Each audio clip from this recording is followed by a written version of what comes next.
for nursing, it is something that I think is great for the Black community.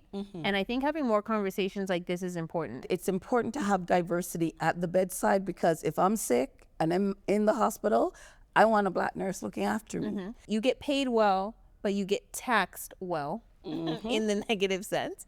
And if you don't do anything with that money that you're making year over year, you end up having to keep doing this until you retire. They're working Christmas, Thanksgiving, New Year's, Easter, so they're not there. And it's like, well, wait a minute, you're doing that for the money now, but who gets that money next year? What's going on, guys? It's your girl, Eboni Elle, and I'd like to welcome you for another episode of the Legacy Lounge. Today, we are celebrating all of the nurses for World Nurse Day. I'm super excited to have, I think, who is the best. I would say she is the best candidate to have on for this particular episode for us to touch on some great nursing conversations. So it's without further ado, I introduce to you my guest for today, Miss Dionne Sinclair. Dionne is the VP of Clinical Operations, and she's also the Chief Nursing Executive at CAMH. Dionne, thank you so much for joining us. It's a pleasure to have you. For those who aren't familiar with you or your work, tell us a little bit about yourself. Well, usually I start off by saying, do not let my youthful good looks fool you, because I graduated nursing back in 1986. So this year, come June, will be my 40th year nursing. Oh my God. I'm super proud of that. I even have a 38-year-old daughter who's a nurse, so nursing is in the family. I am Jamaican by birth, love this country, Canada, but seriously, the snow. So I'm also somebody who runs away as often as I can just to get away, get some sunshine and get away from the cold.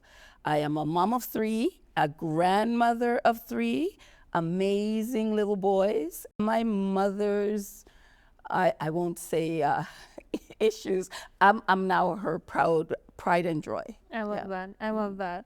Well, Dionne, you have some amazing accomplishments under your belt, and today I invite you here to carry out a conversation that I think is so important for our community. First of all, in your role, like, this is a huge role that you have. It is a big title, and you have a lot of influence in the world of nursing. Walk us a little bit through your journey to where you are now. How was that? Well, I came to Canada in 76. My brother and I, Steve Sinclair, love him. We were put in a technical high school because we had these strong Jamaican accents. They actually wanted to put us in ESL, which is English as a second language. But they didn't. They just put us in a school where we were supposed to learn whatever education we were getting in school, high school especially, and then go work. So I did an RNAO course in high school.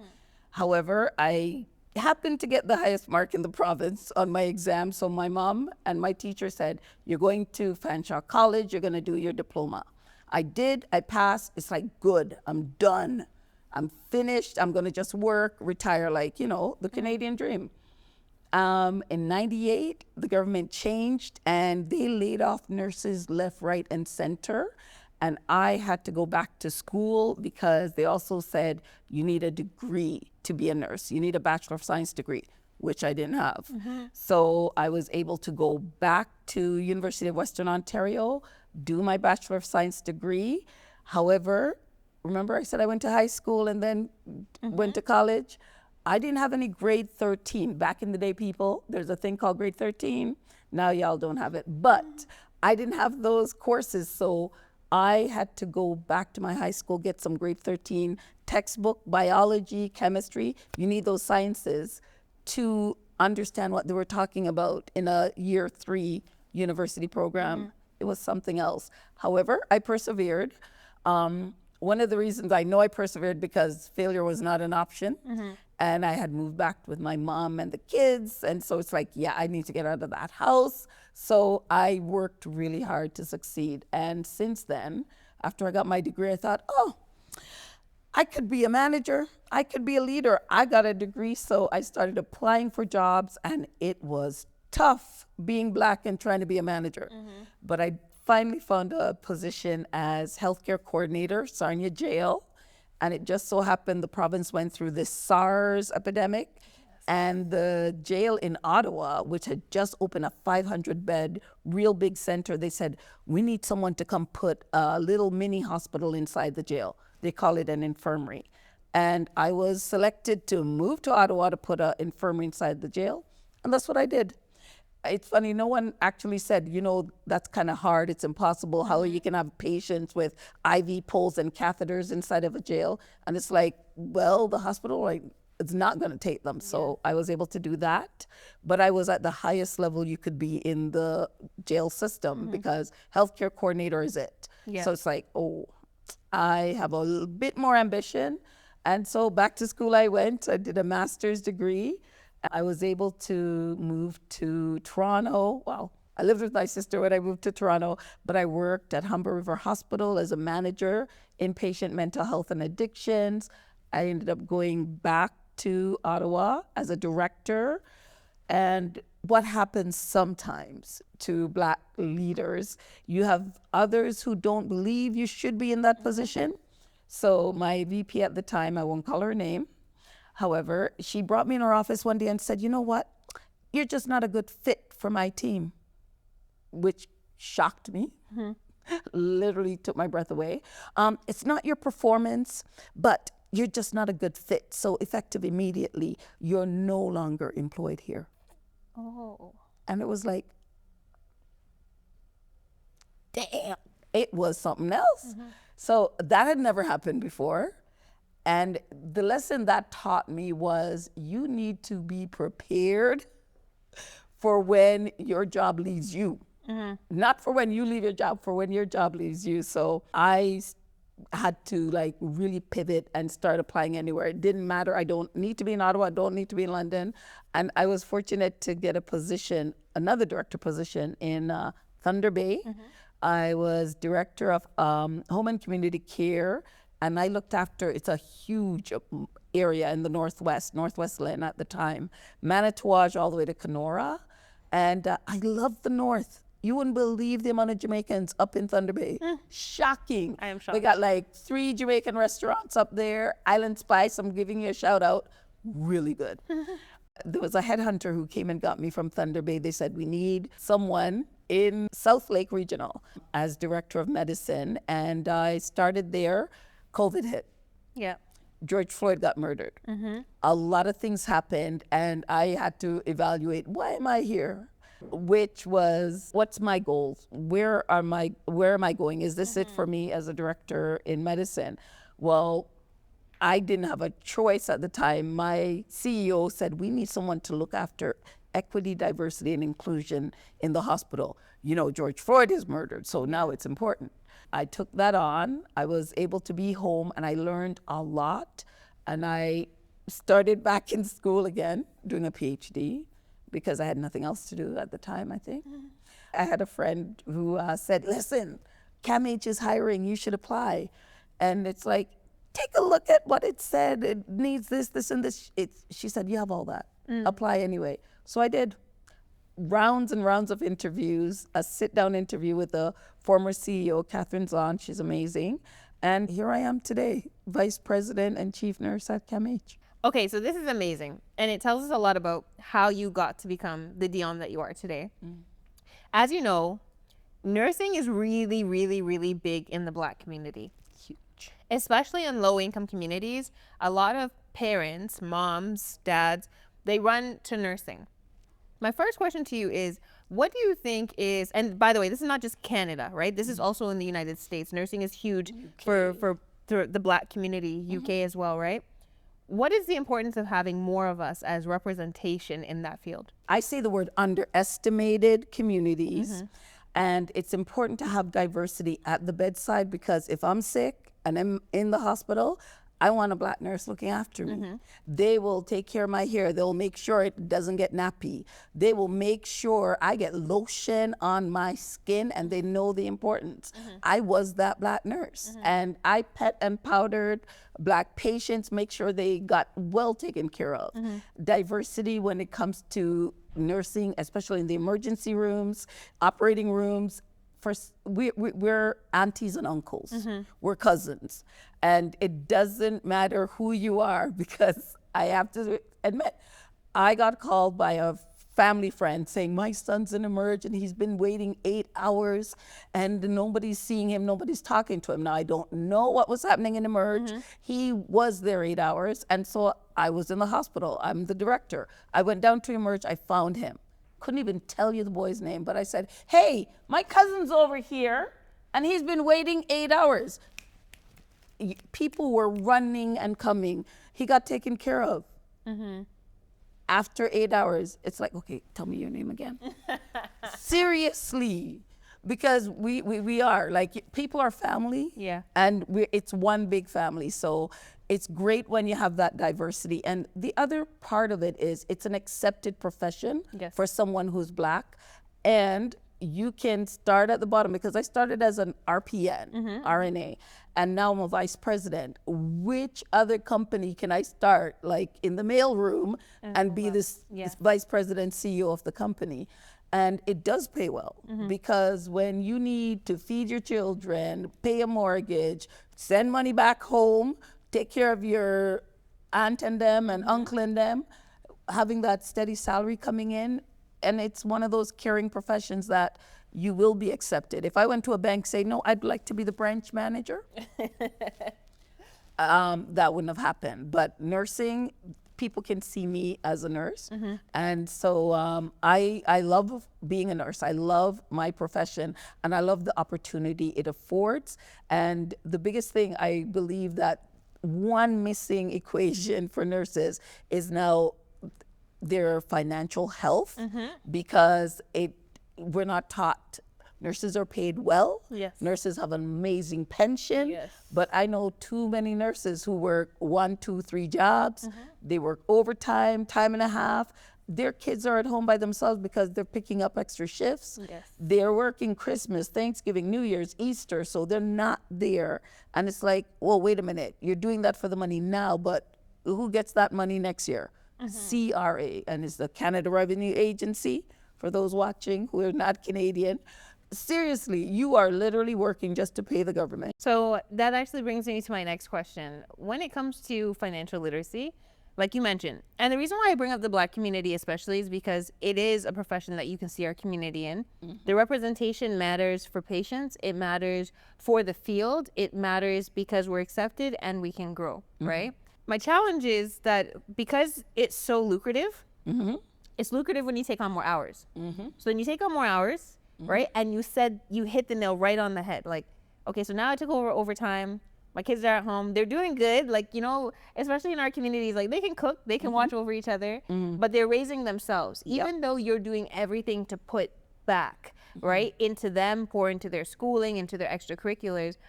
The thing about nursing is to get to where you are, and I think your story is super unique as well, right? Because if you can't tell already, Dionne is obviously like a very unique personality as well. So I think like for years and years of people who are just banking on overtime, their kids are at home, they don't get to make those little like milestones. This financial literacy lens, the importance of being financially literate, where do you put that money? How do you ensure that you don't have to keep working overtime for the entirety of your career as a nurse? How does that fit within your lens and mentoring? So I'm speaking from experience. When I talk about working 2, 3 jobs, that was me. Talking about working overtime, me. Talking about kids at home by themselves, me. And not having the education or the knowledge how to manage my money, me. Because as an immigrant, there's this rule. You listen to what your parents tell you. You go to school, you study hard, you get a job, work hard, save your money, and then you get to retire. That's the myth, I'll say.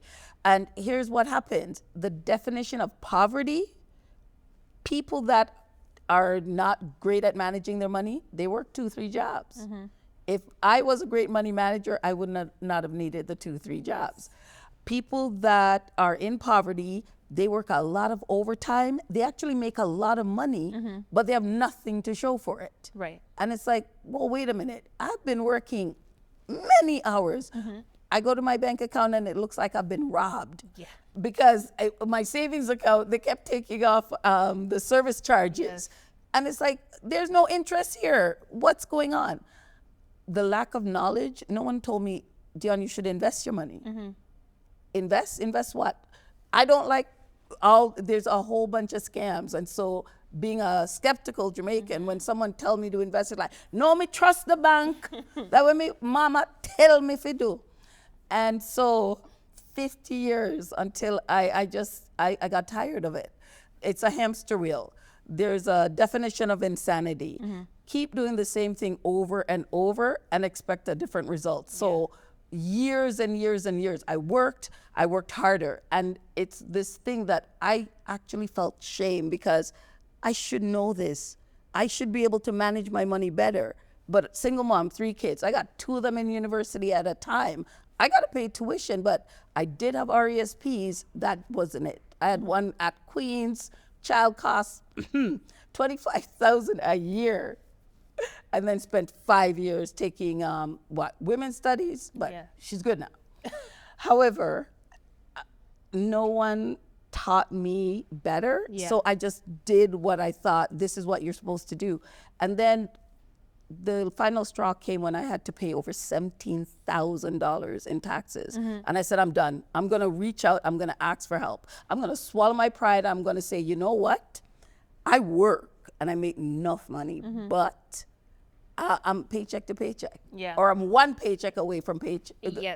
And I have family, but I don't want to move back in with my mom. I love you, Mom.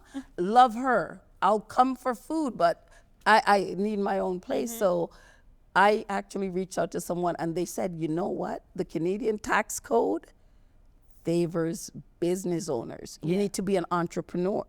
You need to be somebody who is able to deduct expenses and get tax breaks. And it's like, what?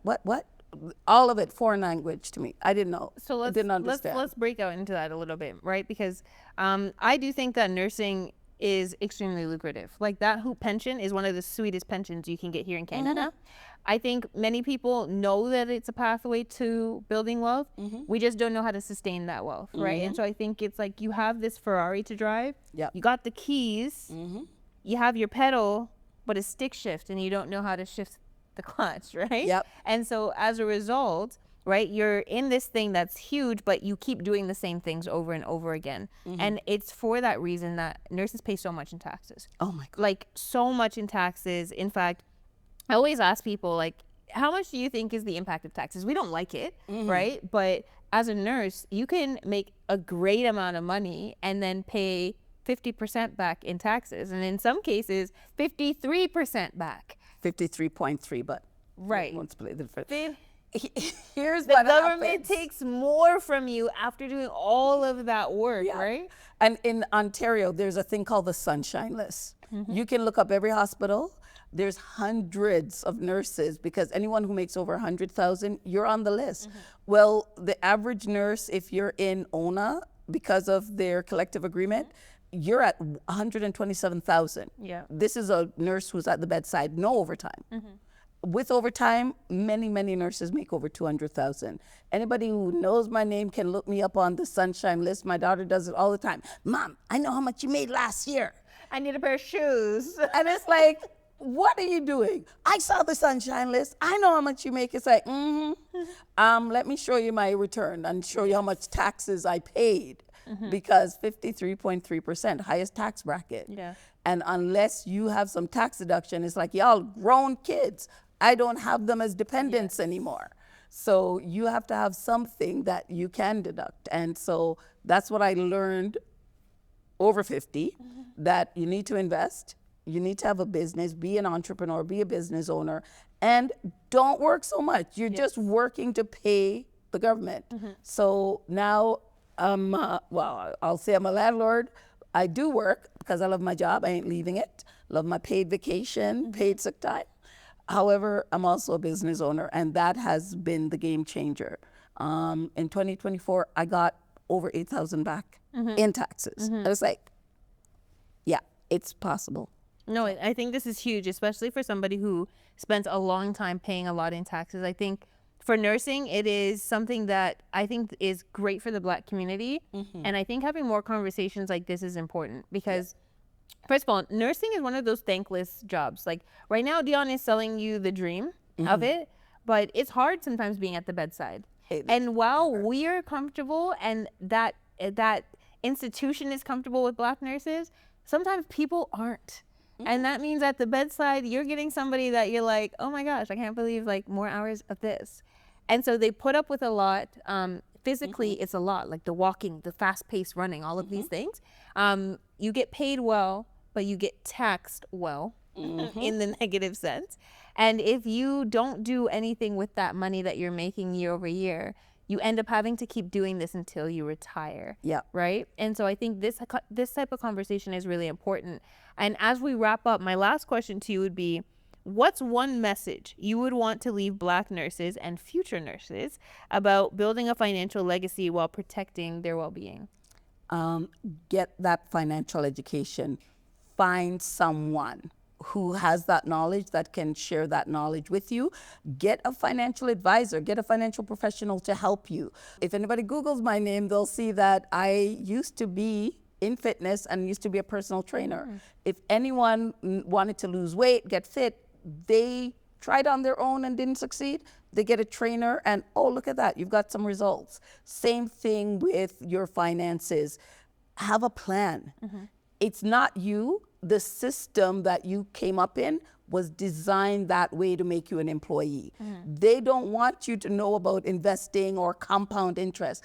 The plan is by design to, I didn't get any knowledge in high school, no knowledge in college. I got 2 master's degrees, no knowledge. That's how the system works. So you have to find someone with that knowledge, listen to them, and sit down with them and plan. How much money do you have coming in? How much do you have going out? Do you have more going out than coming in? And fix that. Live within your means. I had to do that. I drive a nice Toyota, and they're not paying me. Toyota isn't paying me. But I'm telling you, it's like I'm able to have my little teeny cottage in Jamaica because I have my goals. I don't have anything with a name on it because, again, I'd rather go home. Yeah. No, I love this. And I'm so excited we were able to have this conversation. For all of the nurses who are tuning in, I just want to take a moment to recognize you because, like I said, this is a very hard profession. It is hard sometimes physically, mentally, and financially if you don't do all the right things. But today you at least got some tidbits to help you level up in your finances as you are on the nursing wealth train.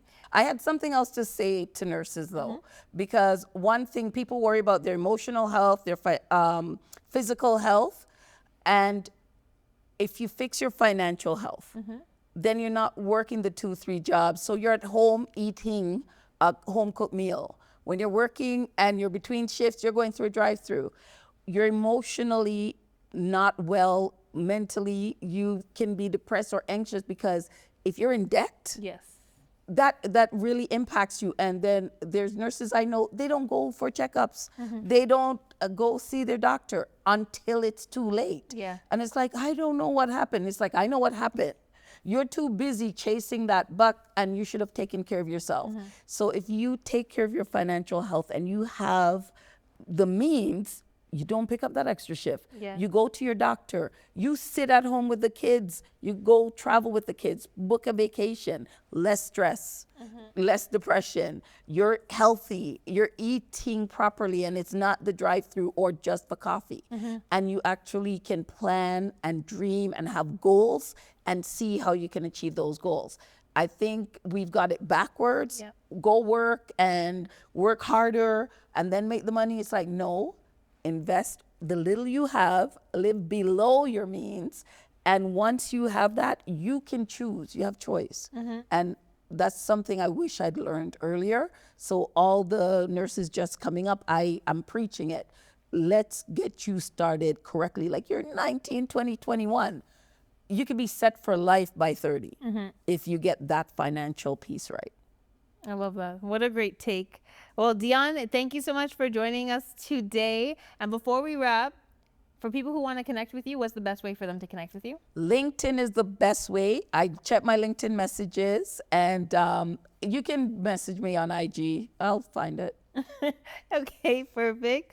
All right. Well, For all of you who locked in, send this to a nurse who you want to remember that they're loved. Remember that you want them to build wealth and you see them working really hard. I can't wait to have you tune in. If you haven't done so already, be sure to subscribe. Click the bell so you're notified for our next episode. And until that episode, I look forward to seeing you again soon. Bye.